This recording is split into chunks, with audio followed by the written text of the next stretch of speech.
கர்த்தர் நல்லவர்.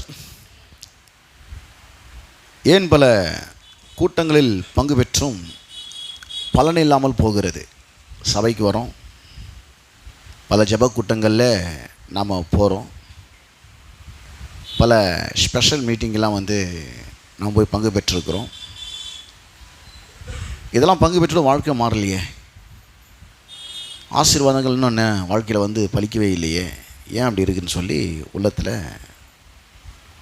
கேள்விக்கு பதில் தெரியாமல் ஒரு குழப்பம் வருடத்தின் முடிவில் வந்த பிறகு பல கூட்டங்களுக்கு போயிட்டேன் அந்த வருஷம். நான் சரி இங்கே வந்தால் நல்லா வரலன்னு பார்த்து பல இடங்க போனால் அங்கே போய் நல்லா வரல. பல ஜபங்களை கூப்பிட்டாங்க, அங்கே போய் ஒன்றும் பிரயோஜனம் இல்லை. இப்படியே சுற்றி வந்தது வருஷம் ஓடி போச்சு. ஆனால் ஏன் வாழ்க்கையில் இன்னும் பலன் இல்லாமல் போகிறது அப்படின்ற கேள்விக்கு உள்ளத்தில் ஒரு பதில் தெரியாத குழப்பங்கள். ரெண்டாவது ஒரு கேள்வி, சரி பல இடங்களுக்கு போனது இருக்கட்டும், பல கூட்டங்களில் பங்கு பெற்றதெல்லாம் இருக்கட்டும், நான் நல்லா ஜெபம் பண்ணேன், வீட்டில் நான் நல்லா ஜெபம் பண்ணியிருக்கிறேனே, ஏன் ஜெபம் கூட பலன் இல்லாமல் போயிடுச்சு?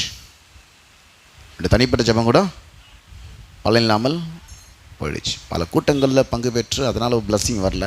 சரி ஓகே, அப்படி இருந்தாலும் எனக்கும் தேவனுக்கும் உறவு இல்லாத அப்படி போடணும் அப்படி நினச்சிக்கலாம்.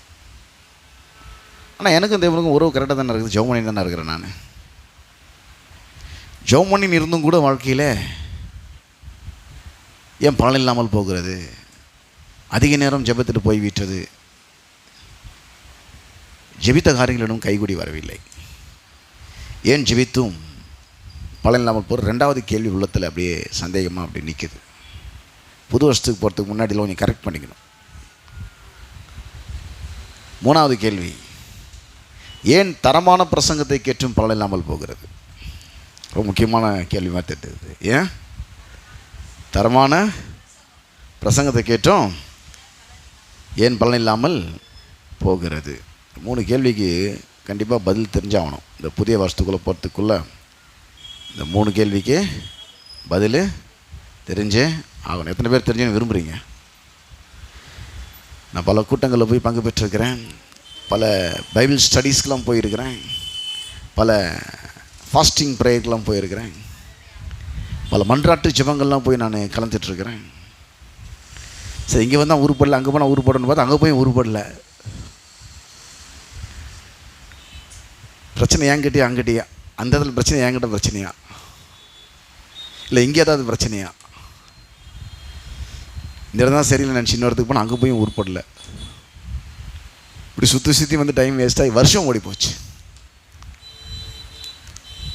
ஏன் பல கூட்டங்களில் பங்கு பெற்றும் பலன் இல்லாமல் போகிறது? சரி அத்தனை டெபெண்ட் பண்ணதுனால இப்படி ஆகி போச்சோ?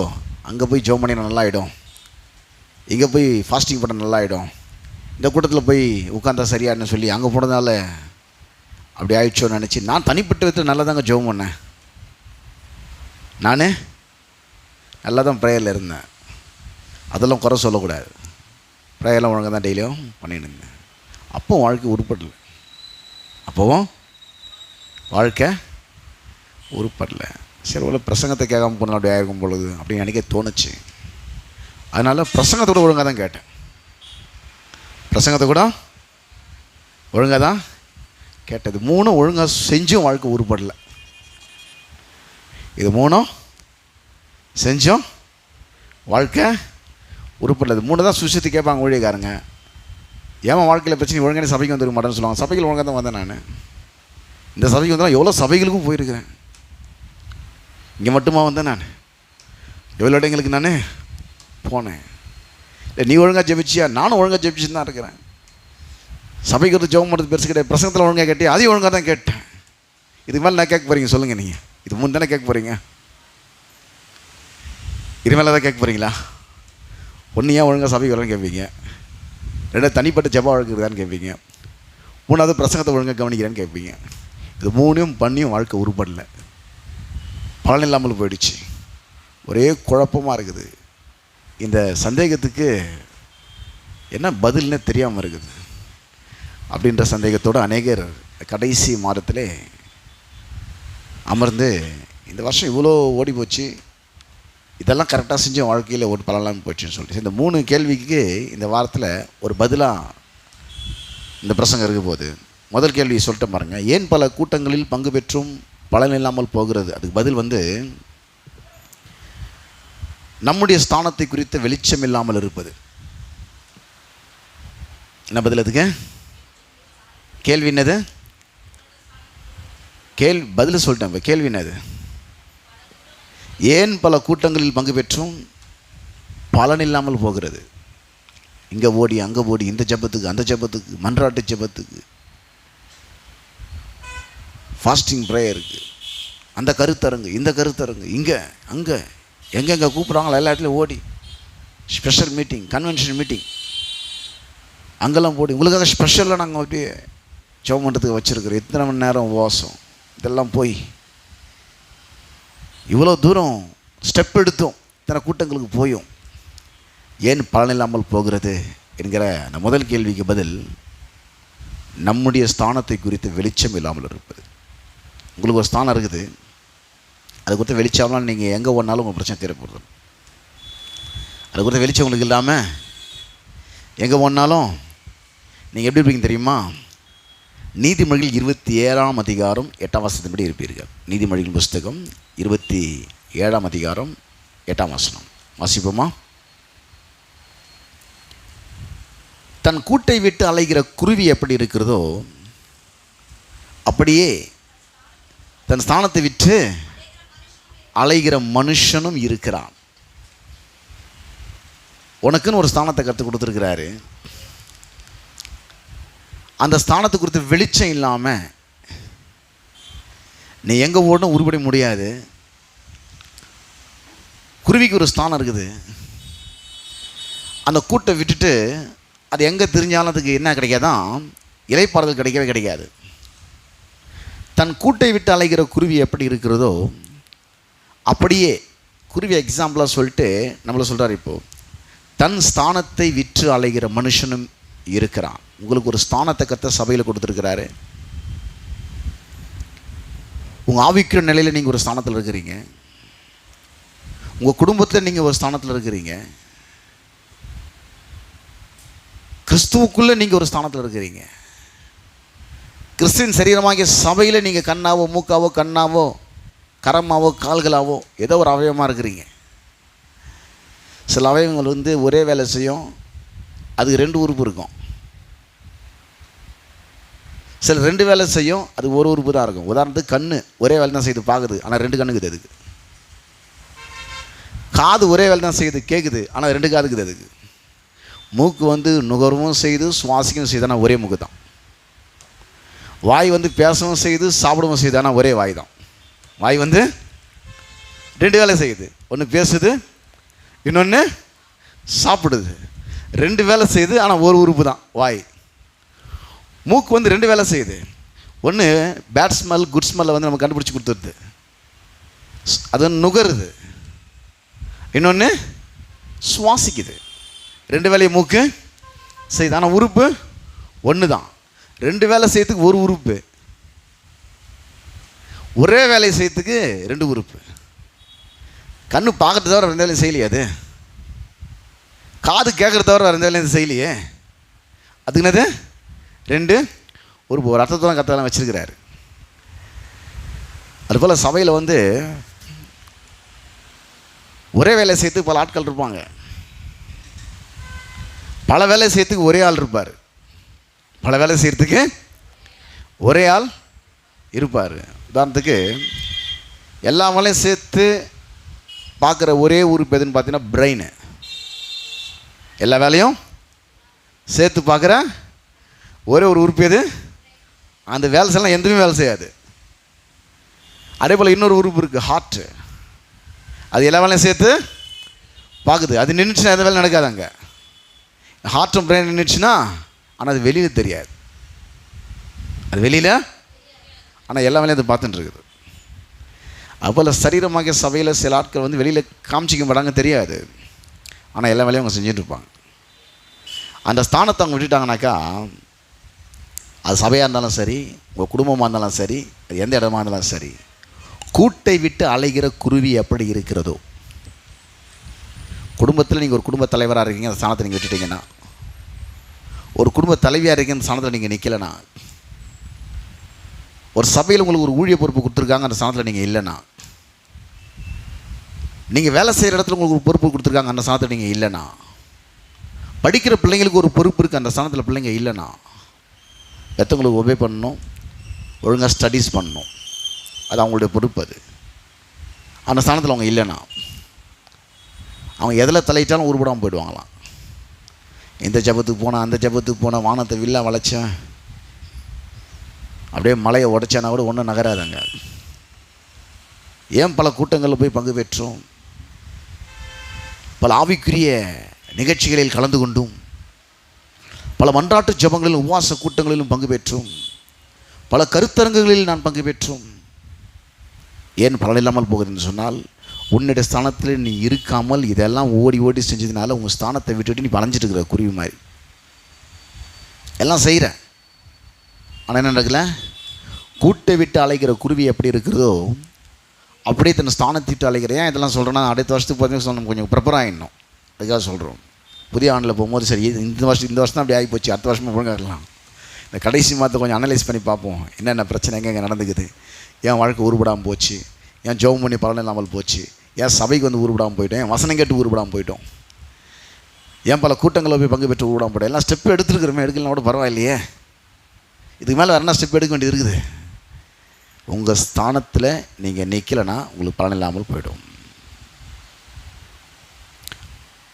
மத்தேயு சுவிசேஷ புஸ்தகம் 11ஆம் அதிகாரம் 11ஆம் வசனத்தில் இப்படி சொல்லப்பட்டிருக்கு. என்ன சொல்லப்படுறதுன்னா, ஸ்திரீகளிடத்தில் பிறந்தவர்களில் யோவான் ஸ்நானனை பார்க்கலும் பெரியவன் ஒருவனும் எழும்பினது இல்லை.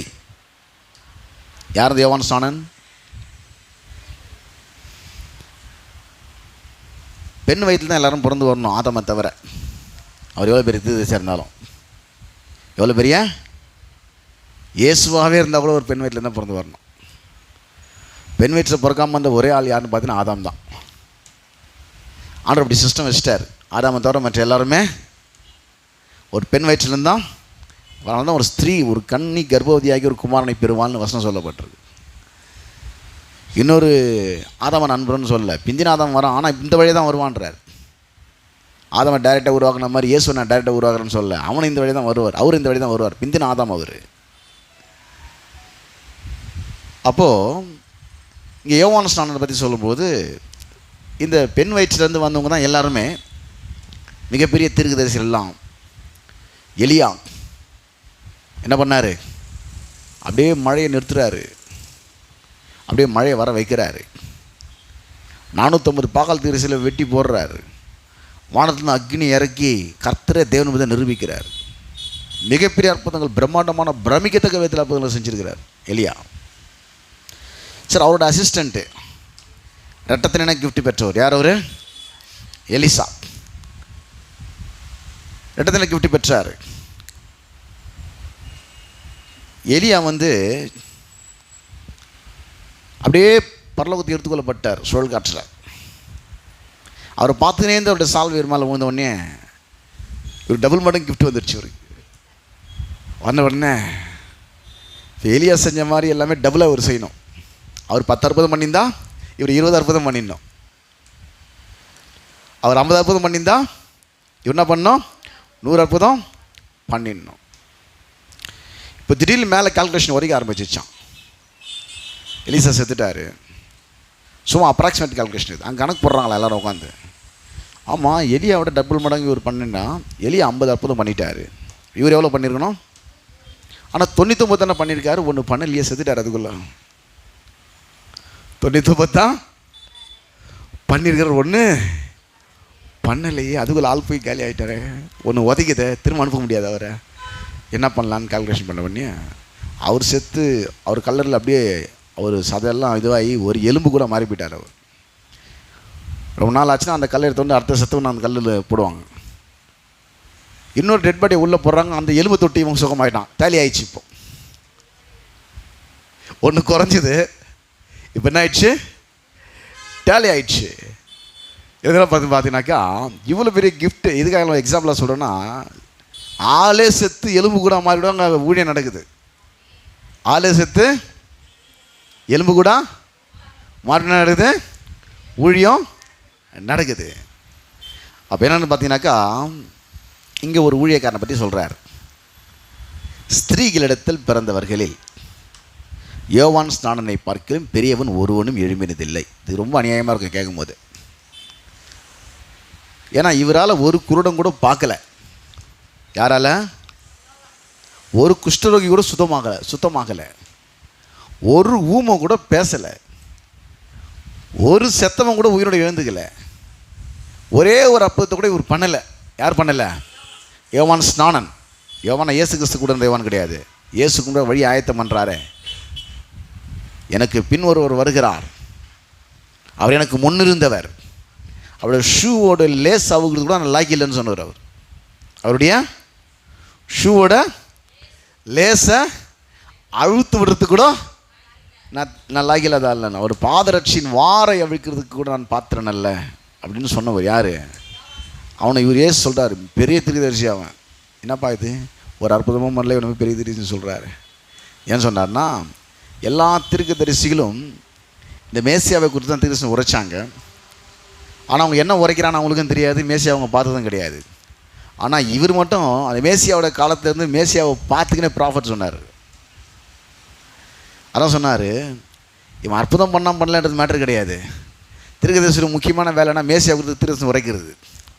அதை இவர் உணர்ந்து அறிந்து சொல்லியிருக்கிறார். இவர் யார்? யோவான் ஸ்நானன். எல்லாரும் லிஸ்ட்டில் இருக்கிறாங்க. யார்? ஏசியா தீர்க்கதரிசி, எரேமியா தீர்க்கதரிசி, எலியா, எலிசா, எல்லோரும் லிஸ்ட்டில் பெரிய பெரிய ஆளுங்கள்லாம் அவங்களாம் லிஸ்ட்டில் வச்சுட்டு அவங்களாம் பெரிய பெரிய அற்புதம் செஞ்சுட்டாங்க. இப்போ அவங்களோட சேர்த்து இவரை கம்பேர் பண்ணுறாங்க. யாரை? யோவான் ஸ்நானன். ஒரு அற்புதமும் செய்யாதவர். எல்லாரையும் வச்சுட்டு கால்குலேட் எல்லோரும் ஒன்றா நிற்க வச்சு, ஒன்றுமே பண்ணாதால ஒன்றாந்து நிற்க வச்சு, இவங்க எல்லாரோட இவர் தான் பெரியவர்னா எப்படி இருக்கும்?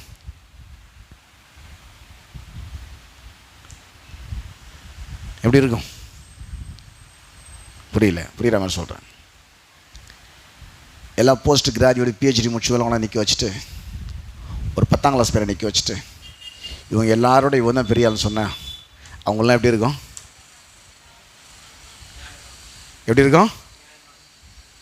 அப்படி சொல்லிட்டு கூட பரவாயில்ல, ஏதோ எல்லோரும் நிற்க வச்சுட்டு நம்மளோட அவனை பெரிய ஆள்னு சொல்லிட்டாங்க, சரி பரவாயில்ல போட்டுன்னு விட்டுலாம். இன்னொரு வார்த்தை சொல்கிறது, எல்லா பிஹெச்டி என்னென்ன பெரிய பெரிய படிப்பில் வருது, ஐஏஎஸ், ஐபிஎஸ், யூபிஎஸ்சி கோர்ஸாக முடிச்சுட்டு எல்லோரும் ஒன்றா நிற்க வச்சு 10ஆம் கிளாஸ் பேரை நிற்க வச்சுட்டு, இவங்க எல்லோட இவன் தான் பெரியவனா அவங்களுக்கு ஒரு மாதிரி ஷேமாக இருக்கும், இப்படி பண்ணிட்டாங்களே அப்படின்னு. அதோட ஷேம்னா தெரியுமா?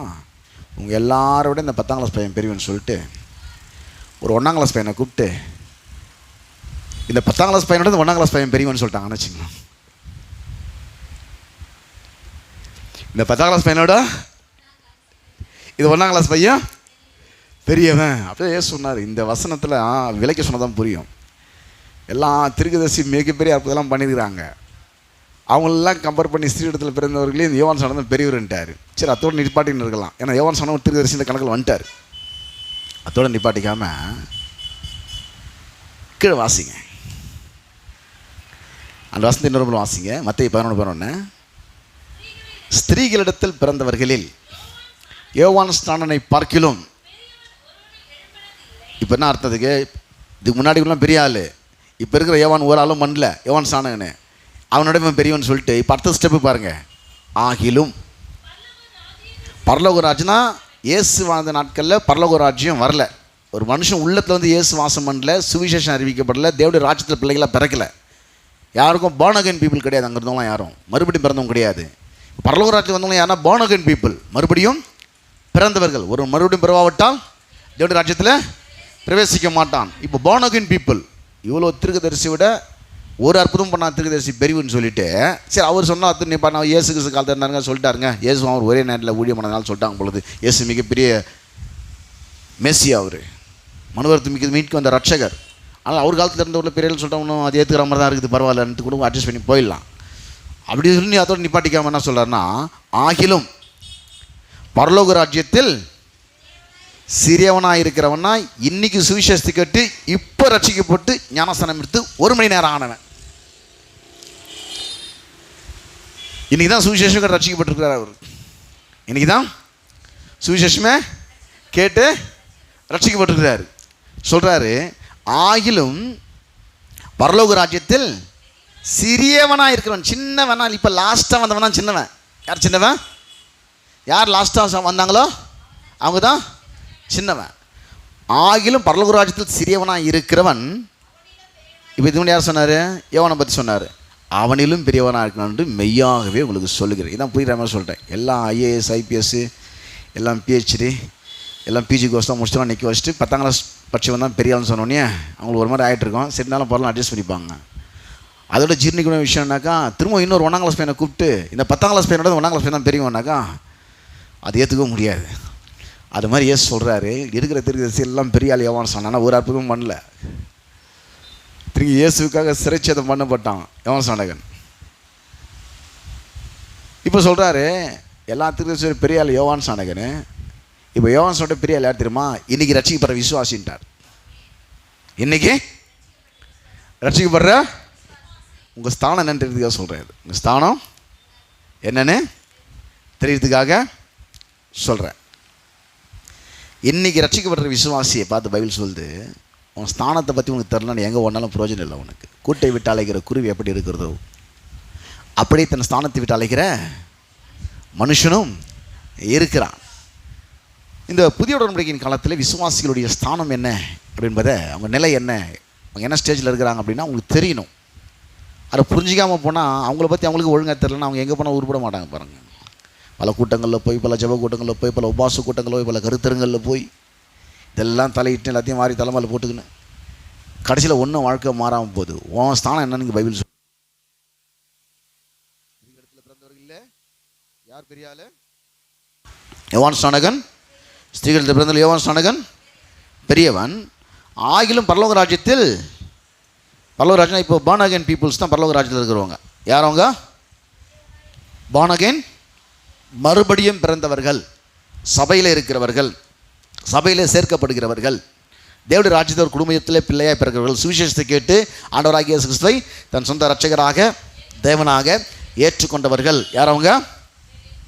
அவங்க பரலோக ராஜ்யத்தின் உறுப்பினர், மெம்பர். அவங்கலாம் இப்போ நீங்கள் நாங்களாம் பரலோக ராஜ்யத்துடைய மெம்பர். அவங்க நீங்கள் நாங்களாம் யார்? நம்ம 2 பேர் எங்கெல்லாம் வரத்தில் இருப்போம். எங்கே இருப்போம்? ஒன்று பரலோக ராஜ்யத்தில் இருப்போம் ரட்சிக்கப்பட்டோன்னே.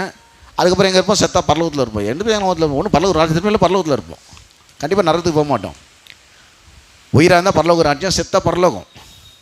உயிராக இருந்தால் இயேசு எனக்குள்ளே இருந்தால் பரலோக ராஜ்யம். நான் இந்த வீட்டை விட்டு காலி பண்ணிட்டா அது பரலோகம். நான் இயேசு எனக்குள்ளே இருக்கிற வாய்ப்பை நான் இழந்துட்டு மறித்து போயிட்டேன்னா எங்கே போயிடுவேன்? பரலோகத்துக்கு. இயேசு உள்ளே இருந்தால் பரலோக ராஜ்யம். நான் இந்த ஊர்லேயே இந்த ஏரியாவில் இல்லை ஆளு போயிட்டேனாக்கா நான் பரலோகம். அப்போ என்ன அர்த்தம்னு பார்த்தீங்கன்னா பரலோக ராஜ்யம் யார்? அவங்க ஒரு மறுபடியும் பிறவாட்டால் பார்ன் அகைன் பீப்புள்ஸ், மறுபடியும் பிறந்தவங்கலாம் பரலோக ராஜ்யத்தில் வந்துட்டாங்க. சொல்கிறாரு, இவ்வளோ பேர் திருதரிசிலாம் இருக்கிறாங்க.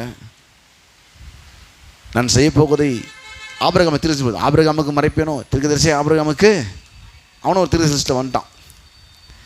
இப்போ இவங்கெல்லாம் அவ்வளோ பெரிய ஆளாக இருக்கிறாங்க. அவங்கெல்லாம் வச்சு கம்பேர் பண்ணி யோவான் சொன்னாங்க பெரிய ஆளுன்னு சொல்லிட்டு, சரி இயேசு கிறிஸ்து கூட இருந்தாலும் கொஞ்சம் அட்ஜஸ்ட் பண்ணிடலான்னு போனால் கட்சியில் இயேசு கிறிஸ்து செத்துக்கிட்டு உயிராக எழுந்து போயிட்டு சுவிசேஷம் அறிக்கை போட்டு இப்போ நேற்று முளைச்சவன். அவனை பார்த்து பைபிள் சொல்லுது, ஆகிலும் இருக்கிற திருதரிசிலே யோவான் பெரியவன், யோவானோட இன்னைக்கு ரட்சிக்கப்பட்டவன் பெரியவன் அப்படின்னு. அவங்களாம் எப்படி ஆகிட்டு தெரியுமா? அப்போ நான் எவ்வளோ பெரிய கிஃப்டெல்லாம் பெற்று எவ்வளோ பெரிய ஊழியெல்லாம் செஞ்சுருக்கேன், என்ன போய் இப்படி பெரியவன் சொல்லாமல் எந்த அர்த்தத்தை சொல்கிறாருன்னா, அவங்க ஒன்று பண்ண முடியாது, நம்ம ஒன்று பண்ண முடியும். என்ன பண்ண முடியாது? என்ன பண்ண முடியாது? இயேசு கிறிஸ்துவின் நாமத்தை உபயோகப்படுத்தக்கூடிய அதிகாரம் அவர்களுக்கு இல்லை, நமக்கு அது இருக்கிறது. இயேசு கிறிஸ்துவின் நாமத்தை உபயோகப்படுத்தக்கூடிய அதிகாரம் நமக்கு உண்டு, அவர்களுக்கு இல்லை. வாசிங்க யோவான் 14ஆம் அதிகாரம் 12 முதல் 14 வரை. மெய்யாகவே மெய்யாகவே நான் உங்களுக்கு சொல்லுகிறேன், நான் பிதாவினிடத்துக்கு போகிறபடியினால் என்னை விசுவாசிக்கிறவன் நான் செய்கிற கிரியைகளை தானும் செய்வான், இவைகளை பார்க்கிலும் பெரிய கிரியைகளையும் செய்வான். என்ன சொல்கிறாரு? என்னை நீங்கள் விசுவாசிக்கிறதுனால நான் செய்கிறத வந்து நீங்கள் செய்வீங்க அப்படின்னா ஏசப்பெல்லாம் செய்ய முடியுவாங்க வேசுவீங்க. அவர் சொல்கிறார் நீ செய்வப்பா அப்படின்ட்டார். அதோடு நிப்பாட்டினா பரவாயில்ல, என்னோட பெரிய லெவலில் நீ செஞ்சிருவேன்ட்டார். அது எப்படி தெரியும்னா இயேசுவோட பெரிய லெவலில் நான் செஞ்சுட்டு போகிறேன், செய்வீங்க. அது இயேசுவே சொல்லிட்டார். யார் சொன்னது? எப்படி செய்கிறீங்கன்னா அப்படி செய்யறதுனால நீங்கள் ஒன்றும் இயேசுவோட பெரிய ஆள்னு அர்த்தம் கிடையாது, அவரை அதிகமாக பண்ணிட்டீங்கன்றதுனால. அது எப்படி பண்ணுறீங்கனாக்கா, நீங்கள் என் நாமத்தினால் எதை கேட்பீர்களோ நீங்கள் செஞ்சாலும் அது யார் பேரை யூஸ் பண்ணி செய்கிறீங்க? அவர் நாமத்தை யூஸ் பண்ணி நீங்கள் செய்கிறீங்க. பெரிய பெரிய கார்ப்பரேட் கம்பெனிலாம் வந்து என்ன சொல்லியிருப்போம், நிறைய கம்பெனிகள் இருக்கும் இந்த நாட்டில். ஆனால் அந்த கம்பெனி ஓனர் வந்து வேறு நாட்டில் இருப்பார். எங்கே இருப்பார்? ஆனால் இங்கே நிறைய சம்பளம் வாங்குவோம், கம்பெனி ரன் ஆகிட்டே இருக்கும். அந்த கம்பெனியில் ஒரு ஸ்டாஃப் அப்பாயின்ட் பண்ணணும், ஒரு ஸ்டாஃபை வந்து வெளியே துரத்தணும், இல்லை அந்த கம்பெனியே வந்து வேறு இடத்துக்கு மாற்றணும், அந்த இடத்தையே விற்கணும், மாற்றணும்னா அவர் இங்கே ஒருத்தருக்கு பவர் கொடுத்துட்டு போயிருப்பார். பவர் ஆஃப் அட்டானின்னு பேர் அவருக்கு. இவர் கையெழுத்து போட்டாலும் அவர் கையெழுத்து போட்டதுக்கு சமம். அது இவர் கையெழுத்து போட்டால அவர் கையெழுத்து போட்டதுக்கு சமம். அதான் சொல்கிறார், நான் இந்த பூமி நான் இங்கேருந்து அங்கே போயிடுறேன்பா. இப்போ வாசிக்க நம்ம விளங்க பாருங்க, யோவான் 12:14 மெய்யாக மெய்யாக நான் உங்களுக்கு சொல்லுகிறேன், நான் என் பிதாவினிடத்துக்கு போகிறேன் அப்படின்னால் உனக்கு பவர் கொடுத்துட்டு போகிறேன். பவர் ஆஃப் அட்டானி. நீ என்னையே ஜனங்க பார்த்துருந்தாங்க, இப்போ உன்னை என் மூலியமாக பார்க்க போகிறாங்க. இவ்வளோ நாள் என்னை தேடி ஜனங்க வந்தாங்க, இப்போது உன் மூலியமா என்னை தேடி ஜனங்க வர போகிறாங்க. உன்னை ஒரு கருவியாக பயன்படுத்துகிறேன். ஒரு பவர் ஆஃப் அட்டானி உங்கள் ஸ்தானம் அதுதான். சொல்கிறாரு, மெய்யாக மெய்யாக நான் உங்களுக்கு சொல்லுகிறேன், நான் என் பிதாவினிடத்துக்கு போகிறபடினால் என்னை விசுவாசிக்கிறவன் யார்? அவன் நீங்களும் நானும். பெரிய பெரிய ஆள்லாம் கம்பேர் பண்ணி, திருடர்ஸ்லாம் கம்பேர் பண்ணி, எலிசா இவர் வரம் பெற்றவர், எல்லாம் பெற்றவர். இப்போல்லாம் கொஞ்சம் புதுசாக போட்டுக்கிறாங்க, தேவ வரம் பெற்றவர். அப்படி ஒரு வரமே இல்லை எங்கள் பைபிளில். என்ன வரம் பெற்றவரா? பிசாசு துரத்தும் வரம் பெற்றவர். அட பாவி, அது பேர் அதிகாரம்னா வரம் கிடையாதுலான்ற. நான் வரத்துக்கு அதிகாரத்துக்கு வித்தியாசம் தெரியுமானா உனக்கு? அது பிலீவர்ஸ் அத்தாரிட்டி, விசுவாசி செய்ய வேண்டிய வேலை. அது கிஃப்ட் கிடையாது. அது பிசாசத்துக்கு கிஃப்ட் கிடையாது. அது 9 வராது. பிசாசத்துக்கு வரமாக்கிட்டாங்க. இப்போ தேவ வரம் பெற்றவரான், மற்றவனா பிசாசு வரம் பெற்றவனா? தேவவரம் வரமே இல்லையப்பா. அதை தேவ வரம் பெற்றவர். ஒரு பிசாசு தத்துவத்துக்கு வரம் பெற்றவர். அந்த வரம் பெற்றவர்கள்லாம் நிற்க வச்சுட்டு, யோவான் சார் நிற்க வச்சுட்டு, அரை வரம் பெற்றவர்களுக்கெல்லாம் இவர் வரம் பெற்றவர். இப்போ புதுசாக விசுவாசி நிற்க வச்சுட்டு, இந்த வரம் பெற்றவிட இவர் வரம் பெற்றவர். இப்படி சொன்னால் தான் இப்போ புரியும். இப்படி சொன்னால் தான் புரியும். அவரோட இவர் பெரியவர். சொல்கிறாரு இயேசு, மெய்யாவே மெய்யாவே நான் உனக்கு சொல்கிறேன், இயேசுவோட பெரிய ஆள் யாரும் கிடையாது. அவர் சொல்கிறார், நான் அங்கே போகிறேன், உனக்கு பவர் கொடுத்துட்டு போகிறேன். என்ன கொடுத்துட்டு போகிறேன்? பவரு கொடுத்துட்டு போகிறேன். இந்த பவரை நான் வந்து ஏசாயாவுக்கோ எலியாவுக்கோ எலிசாவுக்கோ கொடுத்துட்டு போகல.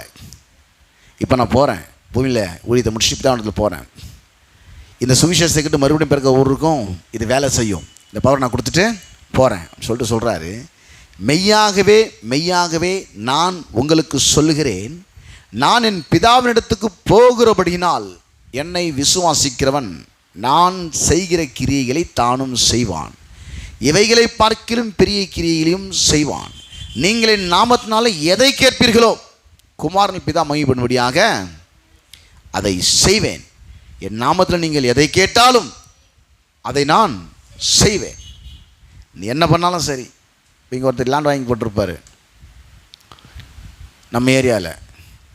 அவர் மெட்ராஸில் வளர்ச்சிவாகத்தில் இருப்பார். அவர் லேண்டு சேல்ஸ் வந்து ஒருத்தனை மாட்ட மாட்டான். இப்போ என்ன பண்ணுவார், இங்கே ரியல் எஸ்டேட்டில் போவார், போட்டு என் லேண்டு கொஞ்சம் விற்று கொடுத்துருங்க அப்படின்வார். இல்லைங்க, நீங்கள் வர நேரத்தில் லேண்டு வாங்குற ஆள் வர மாட்டான், லேண்டு வாங்குற ஆள் வர நேரத்தில் நீ வர மாட்டேன். அதெல்லாம் ஒரு ஐடியா பண்ணிவிட்டு என்ன பண்ணலான்னா, எனக்கு பவர் கொடுத்துரு. நான் கொடுத்துறேன், பவரு கொடுத்துட்டுனா உன் லேண்டை நானே விற்றுடலாம். இப்போ உன் லேண்டை நானே விற்று அந்த பணத்தை உன் அக்கௌண்ட்டில் போட்டுடுறேன். ஆக்சுவலாக லேண்ட் ஓனர் அவர் பேர் டாக்குமெண்ட் இருக்குது. இவர் பவர் கொடுத்தனால இப்போ அவர் லேண்டை இவர் வைக்கலாம். அப்படி தான் சொல்கிறாரு. உடனே நான் பவர் கொடுத்துட்டு போகிறேன்ப்பா. இவர் நீ கையெழுத்து ரியல் எஸ்டேட் கார் கையெழுத்து போட்டாலே லேண்டு ஓனர் கையெழுத்து போட்டது சமம். இவர் பவர் ஏஜென்ட், அவர் ஓனர். ஆக்சுவலாக ஒரு சொத்தை விற்கணும்னா அந்த ஓனர் தான் விற்கணும். இப்போ என்ன பண்ணுறாரு, இவருக்கு பவர் கொடுத்துட்டு போனதுனால இந்த பவர் வச்சு இவரே சைன் பண்ணால் அந்த சொத்து சேல்ஸ் ஆகிடும். விற்க முடியும் இவராலேயே. அதுபோல் ஏன் சொல்கிறாரு, நான் இப்போ தான் உங்கள்கிட்ட போகிறேன்ப்பா, உன்னை வச்சுட்டு போகிறேன் பவர் ஏஜென்ட்டாக, உன்னை பவர் ஏஜென்ட்டாக வச்சுட்டு போகிறேன். நீ என்ன சொல்றியோ அது நான் சொன்ன மாதிரி நானே இதை செஞ்சு முடிச்சிடுறேன். நீ என்ன சொல்கிறியோ அதை நானே செஞ்சு முடிச்சிடுறேன். இப்போ தெரிஞ்சுக்கலாம் நம்ம எந்த ஸ்தானத்தில் இருக்கிறோம், எந்த ஸ்தானத்தில் நாம் இருக்குன்னு தெரிஞ்சுங்களா? எத்தனை பேர் புரிஞ்சுது? ஏன் பல கூட்டங்களில் பங்கு பெற்றும் பலன் இல்லாமல் போகுது? உங்கள் ஸ்தானம் என்னென்னு உனக்கு தெரியாமல் நீ அங்கேயும் ஓடி பிரயோஜனம் இல்லை. உங்கள் ஸ்தானம் என்னென்னு உனக்கு தெரியணும். ரெண்டாவது கேள்வி கேட்டோம். என்ன கேள்வி சொல்லுங்க போகலாம்? ஏன் ஜெபித்தும் பலன் இல்லாமல் போகிறது? ஏன் ஜெபித்தும் பலன் இல்லாமல் போகிறது? இதற்கு பதில், ஜெபிப்பதை காற்றும் வேத வசனத்தை கேட்பதற்கு முக்கியத்துவம் கொடுக்காமல் போவது. பதில்னா அதுக்கு, ஜெபிப்பதை காட்டிலும் சபையில் ஒழுங்காக வசனம் கேட்காமல் போகிறது தான் காரணம். அது நான் ஜெப வீரருங்க, நான் ஜெப வீராங்கனைங்கன்னா சரி, இந்த வீரர்களுக்கு வீராங்கனைகளுக்கு அன்பாய் சொல்லிக்கொள்வது என்னவென்றால், நீங்கள் வேத வசனத்தை கேட்பதற்கு முன்னுரிமை தராமல் நான் பல மணி நேரம் ஜெபிக்கிறேன் என்று நீங்கள் சொல்வீர்களானால், ஜெப வீரர்களே, ஜெப வீராங்கனைகளே, அதுக்கு என்ன அர்த்தம் என்று சொன்னால், ஆண்டவரே எனக்கு நிறைய ப்ரோக்ராம் இருக்குது, நிறைய ஷெட்யூல் இருக்குது, நீ சொல்கிறதெல்லாம் கேட்கறதுக்கு எனக்கு டைம் கிடையாது, உனக்கு வேலை வெட்டி கிடையாது, நீ நான் சொல்கிறத ஒழுங்காக கேளு, நீ சொல்கிறத என்னால் கேட்க முடியாது அப்படின்னு நீங்கள் சொல்லாமல் சொல்கிறீங்கன்னு அர்த்தம். என்ன அர்த்தம்? பிரசங்கத்தை இவங்க கேட்க மாட்டாங்களாம், பிரசங்கத்தை இவங்க உட்காந்து ஒழுங்கா, ஆனால் இவங்க பல மணி நேரம் ஜெபம் பண்ணுறது அவர் கேட்கணுமா? இவங்க பல மணி ஜெபம் பண்ணுறது அதுக்கு என்ன? அந்த வீரர்களுக்கு வீராங்கனைகளுக்கு சொல்கிற பதில் என்னவென்றால், ஆண்டவரே உனக்கு வேலை வெட்டி கிடையாது, எனக்கு நிறைய ஷெட்யூல் இருக்குது, ஆனால் நீ கொஞ்சம் வாய் மூடிட்டு நான் சொல்கிறதா நீ கேட்கணும். நீ பண்ணுற பிரசங்கத்தில் நான் 1/4 மணி நேரத்துக்கு மேலே கேட்க மாட்டேன், நான் 12 மணி நேரம் ஜெபத்தில் அப்படியே இருந்திருக்கிறேன். எவ்வளோ நேரம்? அதெல்லாம் ஜெபம் உருவிடாமல் போகுது. அதுக்கு பதில் என்ன? நீதிமொழிகள் 28ஆம் அதிகாரம் 9ஆம் வசனம். நீதிமொழிகள் 28 படத்தை படிங்க பார்க்கலாம். நீதிமொழிகள் 28:9.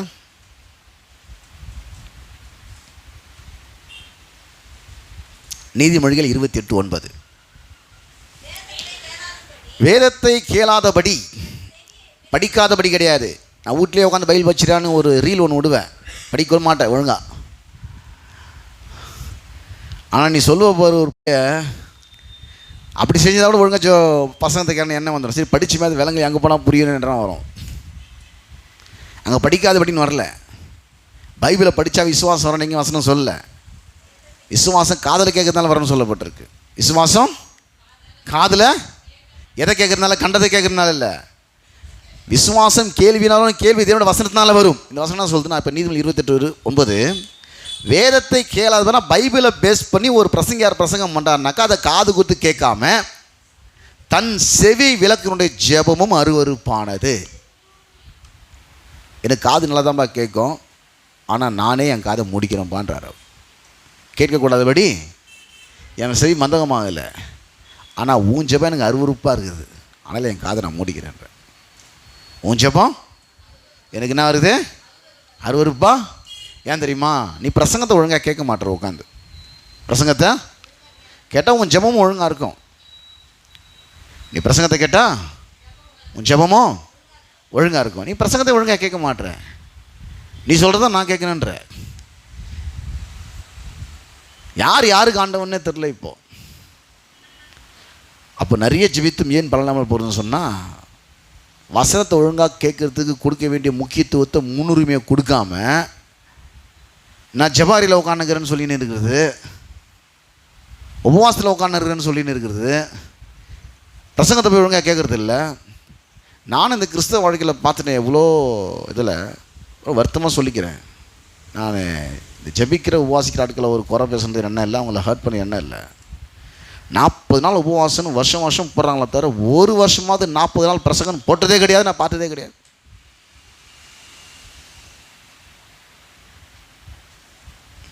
நாற்பது நாள் சபையில் பிரசங்கம் பண்ணப்படும் டெய்லி. அங்கே ஒரு மீட்டிங் நீங்கள் பார்த்தீங்களா பாருங்க, ஒரு சபையில்னா ஒருத்தனும் வரமாட்டான்.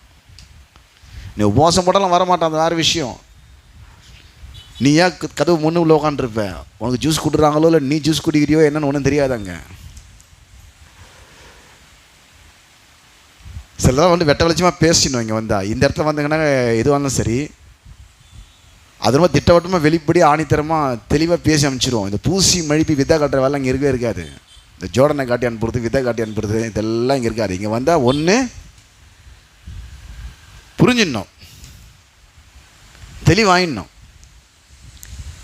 ஏன் வந்து நிறைய ஜெபம் பண்ணி பலன் இல்லாமல் போகிறது, நிறைய உபவாசம் போட்டும் பலன் இல்லாமல் போகிறதுன்னு சொன்னால், வேதத்தை கேளாதபடி தன் செவி விலக்கினுடைய ஜெபம் அருவருப்பானது. மார்க் 11:24 இப்படி சொல்கிறார் இயேசு. என்னன்னாக்கா, ஆதலால் நீங்கள் நின்று ஜெபம் பண்ணும்போது, எங்கெல்லாம் ஜெபம் வருது அங்கெல்லாம் பாருங்கள், எவைகளை கேட்டுக்கொள்வீர்களோ அவைகளை பெற்றுக்கொள்வோம் என்று விசுவாசியுங்கள்.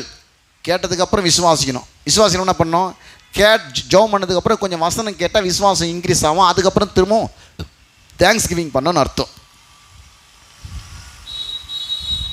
வசனத்தை ஒழுங்காக கேட்கணும்னு சொல்ல வர்றார். அதனால் நீங்கள் நின்று ஜெபம் பண்ணும்போது எவைகளை கேட்டுக்கொள்வீர்களோ அவைகளை பெற்றுக்கொள்வோம் என்று விசுவாசியுங்கள், அப்பொழுது அவைகள் உங்களுக்கு உண்டாகும் என்று சொல்லுகிறேன். மத்தேயு 21:22 மேலும் நீங்கள் விசுவாசம் உள்ளவர்களாய், எங்கெல்லாம் ஜெபம் வருதோ அங்கே விசுவாசத்தை வார்த்தை வந்து பாருங்கள். ஜெபத்தில் அவைகளை கேட்பீர்களோ அவைகள் எல்லாம் பெறுவீர்கள் என்றார். அப்போ ஜெபம் நல்லது, விசுவாசத்தோடு ஜெபிப்பது அதை பார்க்கலாம் நல்லது. விசுவாசத்தோடு ஜெபம்ன்றதுனா தெரியுமா, ஒரு 5 லட்ச ரூபா கொடுத்து ஒரு அருமையான காரை வாங்கி வச்சுருக்குன்னு சொல்கிற மாதிரி இருக்குது. விசுவாசம் என்ன தெரியுமா, அதில் ஒழுங்காக ஒரு 10 லிட்டர் பெட்ரோலை போடுன்னு சொல்கிற மாதிரி. அதில் ஒழுங்காக ஒரு 10 லிட்டரு பெட்ரோலை போடு. எத்தனை லட்சம் கொடுத்து கார் வச்சுருந்தாலும் பெட்ரோல் போடலாம், அது ஓடாது. பெட்ரோல் போடலன்னா அது நீ எவ்வளோ பேர் ஜெப வீரனாக இருந்தாலும் வீராங்கனையாக இருந்தாலும் சரி, வசனத்தை கேட்டு விசுவாசத்தை வளர்வது உன்னுடைய ஜெபம் என்கிற வாகனத்துக்கு பெட்ரோல் ஃபில் பண்ணுற மாதிரி. அப்போ தான் அது வேறு இடத்துக்கு போவோம். வாகனத்தை எங்கே வேணாலும் போகலாம், அப்போ ஜெபத்தை எங்கே வேணாலும் போகலாம். சுகத்துக்காக ஜெபிக்கலாம், செழிப்புக்காக ஜெபிக்கலாம், சமாதானத்துக்காக ஜெபிக்கலாம். ஆனால் இதுக்கெல்லாம் நடக்கணுன்னாக்கா பெட்ரோல் இருக்கணும். அங்கே என்ன இருக்கணும், பெட்ரோலு. விலையுயர்ந்த வாகனம் கையில் இருக்கிறது பெருசு இல்லை, அதுக்கு பெட்ரோல் போடணும். பெட்ரோல் வந்து ஒரே டே போட்டுற மாட்டாங்க, டெய்லியும் போடணும். என்ன பண்ணோம், அப்பப்போ செக் பண்ணணும் பெட்ரோல் இருக்குதா இல்லையான்னு. அப்பப்போ என்ன பண்ணோம், ஐஃபோன் வாங்கிட்டேன், என் ஃபோனு கிட்டத்தட்ட 50,000 வந்துடுச்சு, அது கூட தாண்டிடுச்சு, நல்லது, டெய்லியும் சார்ஜர் போடணும்.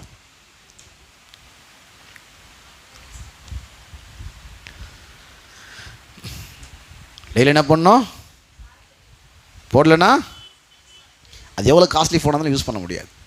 டெய்லியும் சார்ஜர் போடணும். அதுபோல் தான் இந்த வசனத்தை கேட்குது. வசனத்தை தொடர்ந்து கேட்கணும். தொடர்ந்து கேட்குற ரொம்ப ஒரு 10 பேர் நேரம். ஆதலால் விசுவாசம் கேள்வியினால் வரும், கேள்வி தேவனுடைய வசனத்தினாலே வரும். அப்போ 2வது கேள்விக்கு பதில் என்னது, ஏன் ஜெபிச்சும் பலன் இல்லாமல் போகுதுன்னு சொன்னால், பிரசங்கத்தை ஒழுங்காக கேட்காதனால ஜெபிச்சு பலன் இல்லாமல் போகுது. 3வது ஒரு கேள்வி கேட்டேன், நான் சொல்லுங்க பார்க்கலாம். என்னது 3வது கேள்வி, மறந்து போச்சா? அவ்வளோ பிஸி ஆகிட்டீங்க. 3வது கேள்வி, டைமிங் வேணால் போகிறது எனக்கு தெரியலையா இல்லை உங்களுக்கு தெரியலையா? 3வது கேள்வி, ஏன் தரமான பிரசங்கத்தை கேட்டும், சொத்த பிரசங்கத்தை இல்லை, தரமான பிரசங்கத்தை கேட்டும் பலன் இல்லாமல் போகிறது? இது பயங்கரமான கேள்வி. ஏன் தரமான பிரசங்கத்தை கேட்டும் பலன் இல்லாமல் போகிறது? ஏன்னாக்கா அதுக்கு பதில், இப்போ தரமான பிரசங்கத்தை கேட்டது கரெக்டு தான். அந்த கேட்ட வார்த்தைக்கு எதிரான சூழ்நிலைகள் மத்தியிலே வார்த்தையை கன்ஃபஸ் பண்ணுறதுக்கு பதிலாக அந்த சூழ்நிலையை கன்ஃபஸ் பண்ணுறதுனால அந்த பிரசங்கம் வேலை செய்யாமல் போயிடுவோம். வாழ்க்கையில் என்ன செய்யாமல் போயிடுது, வேலை செய்யாமல். நல்ல பிரசங்கம் தான் கேட்டேன், நல்ல பிரசங்கம் தான் கேட்டேன். அந்த பிரசங்கத்தை கேட்டு விசுவாசம் உள்ளதுனே விசுவாசத்துக்கு ஒரு வாய்ப்பு தருது. இப்போது என்ன வாய்ப்பு, சூழ்நிலை தான் ஒரு வாய்ப்பு. அது சூழ்நிலை பயன்படுத்தணும் விசுவாசத்தை. சூழ்நிலை வந்தோடனே விசுவாசத்தை விட்டு பிரச்சனையை பேசிடுற. நீ என்ன பண்ணுற, பிரச்சனையை பேசிடுற. பிரச்சனை பேசுறதுனால அது பலன் இல்லாமல் போகிறது. எபிரேயர் 4:2 பலமுறை வாசிச்சிருக்கணும், இருந்தாலும் வாசிப்போம். எபிரேயர் 4:2. ஏனெனில் சுவிசேஷம் அவர்களுக்கு அறிவிக்கப்பட்டது போல நமக்கும் அறிவிக்கப்பட்டது. கேட்டவர்கள் விசுவாசம் இல்லாமல் கேட்டபடினால் அவர்கள் கேட்ட வசனம் அவர்களுக்கு பிரயோஜனப்படவில்லை. என்ன அர்த்தம்? கேட்டாங்க, ஆனால் சூழ்நிலைகள் மத்தியில் என்ன பண்ணல, அந்த கேட்ட வசனத்தை கன்ஃபர்ஸ் பண்ணல. அதான் அர்த்தம் அதுக்கு. அது என்ன 13ஆம் அதிகாரத்தில் அந்த பேக்ரவுண்ட் வருது. 27-33 வசனம் வாசிக்க வேண்டாம். 12 கோத்திர பிதாக்களை தெரிந்து கொண்டு அனுப்புகிறாரு கானான் தேசத்தை வேவு பார்க்கறதுக்கு. அதில் 10 பேர் வந்து ஒரு ரிப்போர்ட் கொடுக்குறான். என்ன தெரியுமா?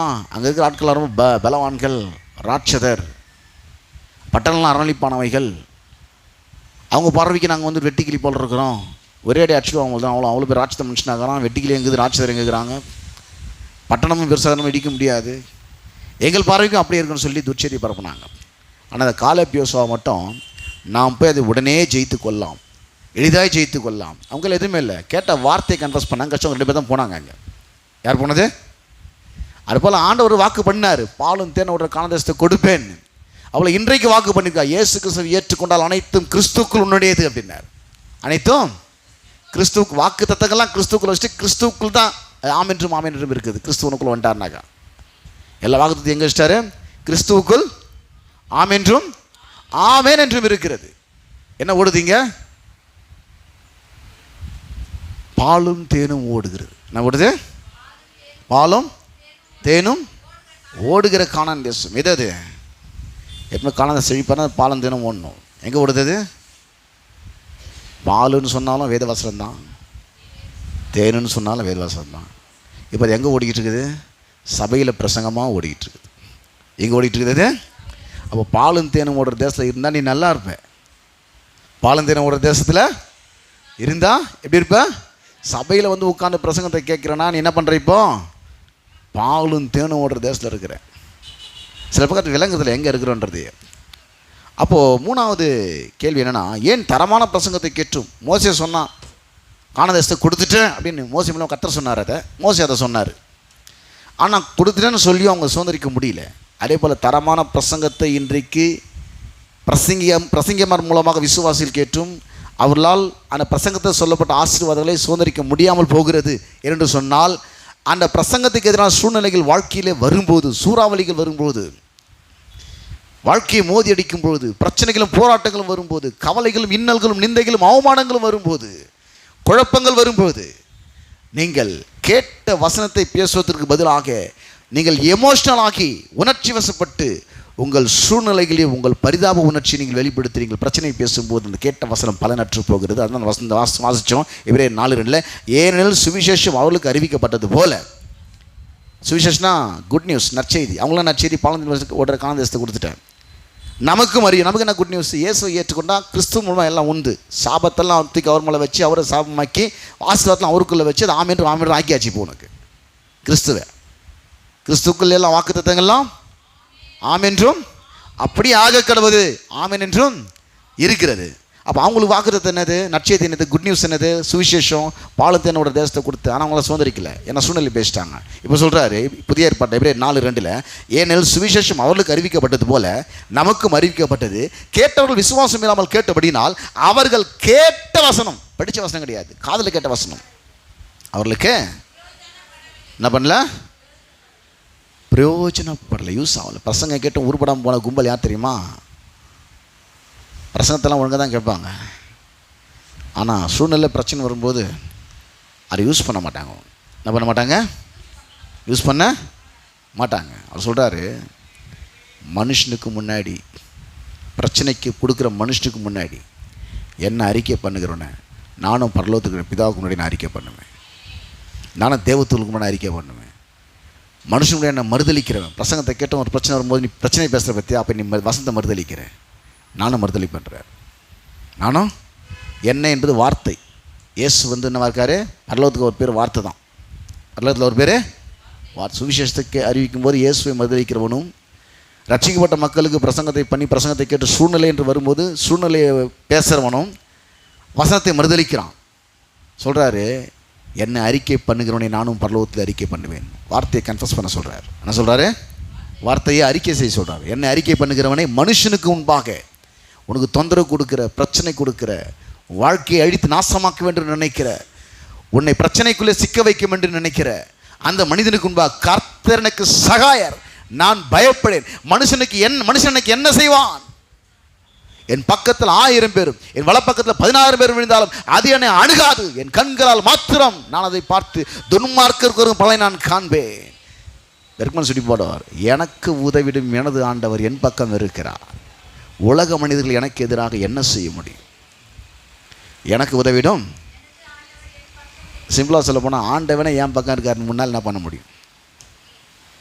ஆண்டவனே என் பக்கம் இருக்கிறாரு, உன்னால் என்ன பண்ண முடியும்? அதுபோல் இவரும் போடுவார், பெரும்பான்மை அந்த பக்கம் இருக்குது, சிறுபான்மை பக்கம், சிறுபான்மை பக்கம் நீங்கள் இருக்கிறீங்க. பெரும்பான்மை கூட்டம் அதிகமாக இருக்குது, நான் தனியாக இருக்கிறேன், என் கூட நீங்கள் தான் பெருசு, இதுதான் பெருசுன்னு இவர் ஜான் ஜெபராஜன் பாடுவார். என்னக்கா, கர்த்தர் உங்கள் கூட இருக்கிறாருங்க. கர்த்தர் யார் கூட இருக்கிறாரு? உங்கள் கூட இருக்கிறார். கர்த்தர் எனக்கு சகாயர். அவருக்கு ஈக்குவலாக யாரால் நிற்க முடியும்? அவரை போல் நேசிக்கிறதுக்கு யாரா இருக்கிறாங்களா? உதவி செய்யறதுக்கு யாரா இருக்கிறாங்களா? அப்போ தரமான பிரசங்கத்தை கேட்டும் அந்த பிரசங்கத்தை நீங்கள் சூழ்நிலைகள் மத்தியில் நீங்கள் அறிக்கை செய்யாமல் போனால், மத்தேயு 13:21 ஆகிலும் தனக்குள்ளே வேறு இல்லாதவனாய், யார்? கற்பாரில் விதைக்கப்பட்டவன், கொஞ்ச காலம் மாத்திரம் அல்லேலூயா ஸ்தோத்திரம் சொல்லிகிட்டு இருப்பான். அல்லேலூயா ஸ்தோத்திரம் ஆமென் எல்லாம் சொல்லுவான். வசனத்து நிமித்தம் உபத்திரவும் துன்பம் வந்த உடனே இடர்கள் அடைகிறான். அவன் யாருன்னா கற்பார் நிலத்தில் விதைக்கப்பட்டவன், கற்பார் நிலத்தில் விதைக்கப்பட்டவன்.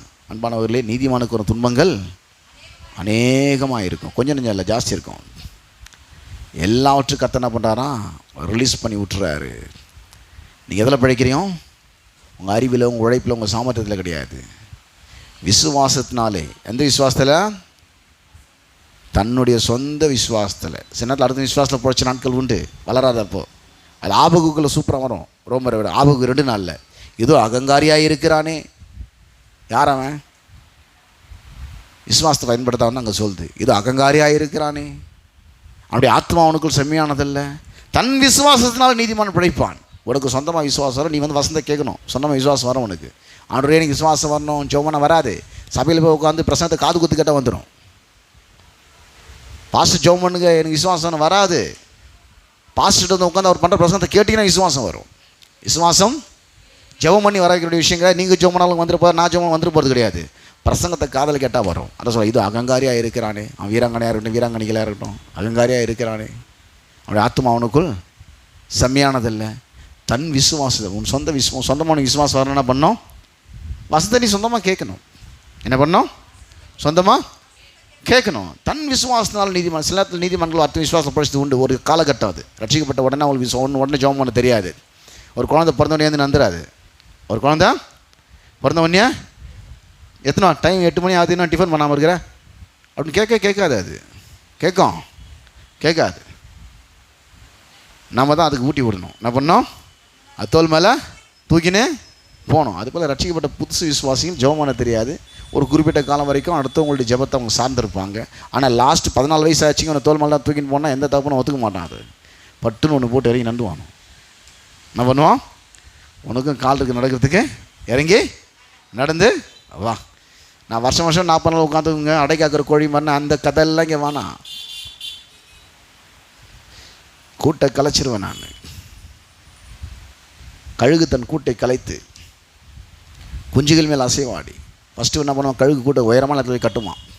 கட்டிட்டு அந்த கூட்டில் உட்காந்து என்ன பண்ணுமா? முட்டையெல்லாம் இட்டுருவான்.